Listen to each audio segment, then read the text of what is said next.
Tokkoffaan dhiibbaa dhiigaa irraa bilisaa ta'uu keetii ilaalama. Ogeessa abbaa dhuunfaa bira teessee birrii kaffalla. Bulchiinsa magaalaa Bulee Horaa godina Gujii Lixaatti fayyaan hunda keenyaaf kan jedhu tajaajila wiirtuu fayyaa bilisaan bulchiinsa magaalaa Bulee Horaatii fi godina Gujii Lixaa qopheessaa jiru kana wanni inni yaalammoo dhiibbaa dhiigaa sukkaara wal qabatee wantoota gadaamesaan wal qabatee bilisaan laaluu jira waan ta'eef yeroo kanatti fayyadamaati koottaa isiniin jenna. Uummata adda biraa kolbaa miidiyaa daawwattan immoo magaalaa Bulee Horaatti naannoo ishee argatan hundi keessan carraa kana fayyadamaati waan mootummaan bilisaan yaala qopheessu kana koottaa yaalama fayyaa isiniin jenna. Maqaan kiyya Bariisoo Hotteessaa jedhama. Tajaajila mootummaan bilisaan qopheessu kana akkamiin laalte maal jettu? Baay'ee galatooma. Tajaajilli kun baay'ee faayidaa qaba. Fakkeenyaaf ogeessa abbaa dhuunfaa bira teessee birrii kaffalla. Birrii sanayyuu dhabuu dandeenya argachuu dandeenya waan ta'eef baay'ee galatooma itti gammanneerra. Kanaafiyyuu nuyi anis anamma laalameera qulqulluunaan jedhameera itti boona. Kana waan ta'eef baay'ee galatooma itti waan fuudha. Maaliif jennaan namoonni tokko tokko harka qalleessaa jiranii gaafa isin koottaa laalama jettan waan baay'ee namatti toludha. Kanaafiyyuu namoonni tokko tokko dhiiga keessanii wantoota baay'eetti amma sirra laalamaa jira waan ta'eef wantoota tokko akka 3-4 iyyuu ga'a. Kanaafuu bilisaan koottaa laalamaa baasii tokko ala kifiltii tokko ala koottaa laalamaa isiniin jechuu barbaanna. Maqaan kiyya Aliisaa Fayiin jedhama. Jiraata magaalaa Bulee Horaa. Tajaajilli mootummaan bilisaan qopheesse kun akka malee waan dansa.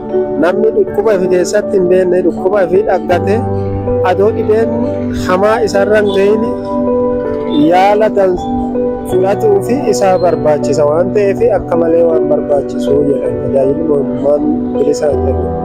Namoonni marti koottaa laalladha adoo dhukkubi tasaa hamaan isinitti dhufini waa laalladha yoo fi keessaa qabaattane yaalan tane fayyuu dandeettanii irraan gargaaramuu yookiin baraaramuu dandeettan waan ta'eef koottaa laalladha isiniin jedha.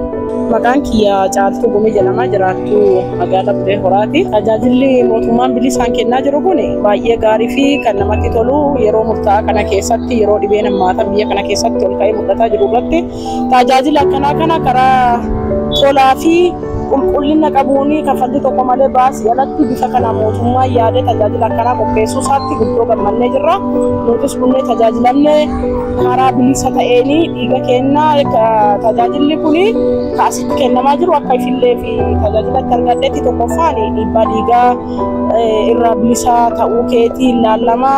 Lammaffaan sukkaaraa, sadaffaan immoo kaanserii haadholii waggaa 30 hanga 49 isaa ol jirani 30 ol jiranitti naannoo rakkoo kaanserii fiixee gadaamessaa jedhani haadhotii kenna yeroo hedduu fi rakkoo hubannaatiin sababa garaagaraatiin dhiboon kun irra turuudhaan lubbuu isaanii galaafachuudhaan wanni jedhaa ture. Amma immoo mootummaan dafee waan kana karaa bilisaatiin yaala akkanaa qopheessuu isaatti guddoo gammannee jirra. Guddoo nutti tolee jira.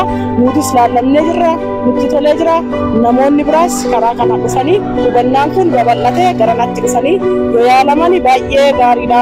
Baay'ee barbaachisaa waan namatti tolu galatoomaa. Namatti tolee namni mul'atu as dhufuu qaba. Jaallannee jirra nullee tolee jira. Uummati keenya fayyadamuu danda'a. Galatooma. Maqaan kiyya Awaanii Labarraa Adoolaa jedhama. Itti waajjira fayyaa bulchiinsa magaalaa Bulee Horaati. Qindoomina waajjira bulchiinsa magaalaa Bulee Horaati Gujii Lixaa waliin ta'uudhaan kan hojjannudha.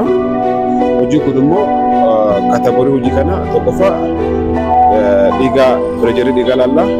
Inni lammaffaan immoo HIV teestii jira. Sukkaara laalla.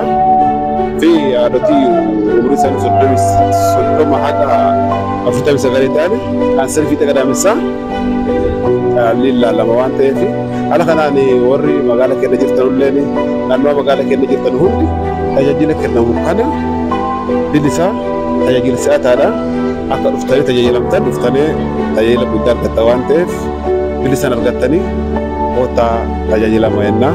Iddoon nuti argamnu immoo magaalaa Bulee Horaa Boksumii Yuunivarsiitii gara waajjira kantiibaa duraanii kantiibaa magaalaa duraanii waan ta'eef kobilsuu irra jirra. Hundi keessan dhuftanii akka argamtanii akka laalamtan jenna galatooma.